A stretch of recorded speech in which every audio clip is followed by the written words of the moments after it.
डरावना किस्सा। एक दिन बच्चों ने पिकनिक जाने की बात कही। यह सुनते ही अंकिता की रूह कांप गई, क्योंकि उसे एक पुराना किस्सा याद आ गया। ये बात तब की है जब अंकिता 10वीं क्लास में पढ़ रही थी। एक दिन टीचर ने पिकनिक का प्लान बनाया था। अपने सभी दोस्तों के साथ अंकिता ने भी जाने के लिए हाँ कर दी। पिकनिक पर जाना था पावागढ़। पूरा स्कूल पिकनिक जा रहा था, इसलिए करीब 30 बस सभी बच्चों को लेकर जाने के लिए तैयार थी।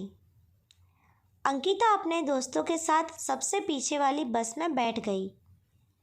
सभी हंसते मस्ती करते हुए बस से जा रहे थे। तभी कुछ दूर जंगल के पास पहुंचकर उसी बस से तेज आवाज़ आई। ये वक्त रात के करीब 1:30 का था। ड्राइवर गाड़ी से बाहर निकला तो उसे पता चला कि टायर फट गया है। ड्राइवर ने सबसे कहा कि बस का टायर बदलने में करीब 2 घंटे लगेंगे। आप सब नीचे उतर जाइए, मैं इसे बदल देता हूँ। आप लोग पास के ढाबे में जा सकते हैं, वहाँ गर्म गर्म चाय पी लीजिए और मैं इस टायर को फटाफट बदलने की कोशिश करता हूँ। ड्राइवर की बात सुनकर सभी बस से उतर गए और पैदल चलते हुए पास के ढाबे में पहुँचे। वहाँ एक बूढ़ा व्यक्ति चाय बना रहा था। इतनी रात को ढाबा खुला हुआ और किसी इंसान को चाय बनाते देख सबको हैरानी हुई। उस बूढ़े इंसान ने कहा, आप सब चाय पी लीजिए, यहाँ अक्सर लोगों की गाड़ी खराब हो जाती है, इसीलिए मैं भी अपना ढाबा हरदम खुला रखता हूँ। आप जैसे राहगीरों को कुछ मदद हो जाती है। उनकी बात सुनकर सबने चाय का ऑर्डर दे दिया। उन्होंने कुछ ही देर में सबके लिए चाय बनाकर मेज़ पर रख दी। चाय पीते हुए अंकिता की आंखें एकदम ढाबे की छत की तरफ गई। वहां अंकिता ने एक औरत को सफ़ेद रंग की साड़ी में खुले बाल लहराते हुए देखा। कुछ देर बाद वो ज़ोर-ज़ोर से हंसने लगी। भले ही हंसने की आवाज़ किसी को सुनाई नहीं दे रही थी, लेकिन अंकिता ने उसे मुंह खोलकर हंसते हुए देखा था। ये सब देखकर अंकिता ने डर के मारे आंखें नीचे झुका ली। कांपते हुए किसी तरह से अंकिता ने चाय दोबारा पीना शुरू ही किया था कि उसी वक्त ज़ोर ज़ोर से किसी के चिल्लाने की आवाज़ जंगल की ओर से आई। ढाबे में बैठे हुए सभी बच्चे और टीचर उस आवाज़ को सुनकर डर गए। सबको डरा हुआ देखकर उस बूढ़े इंसान ने कहा कि मैं देखकर आता हूँ क्या हुआ है, आप लोग यहीं बैठे रहो। इतना कहकर वो आवाज़ की तरफ बढ़ गया।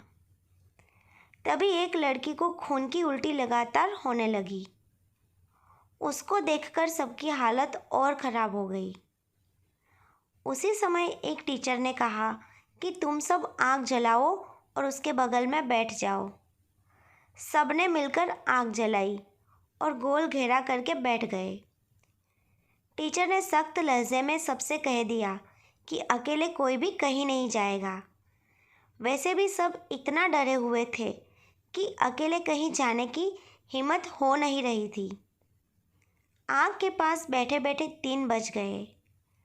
तब कहीं जाकर वो बूढ़ा इंसान जंगल से लौट कर आया।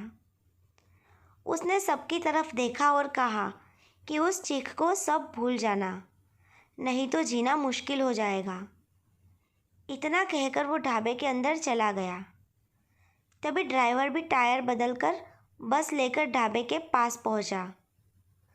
सभी लोग भगवान का नाम लेते हुए उस बस में बैठ गए।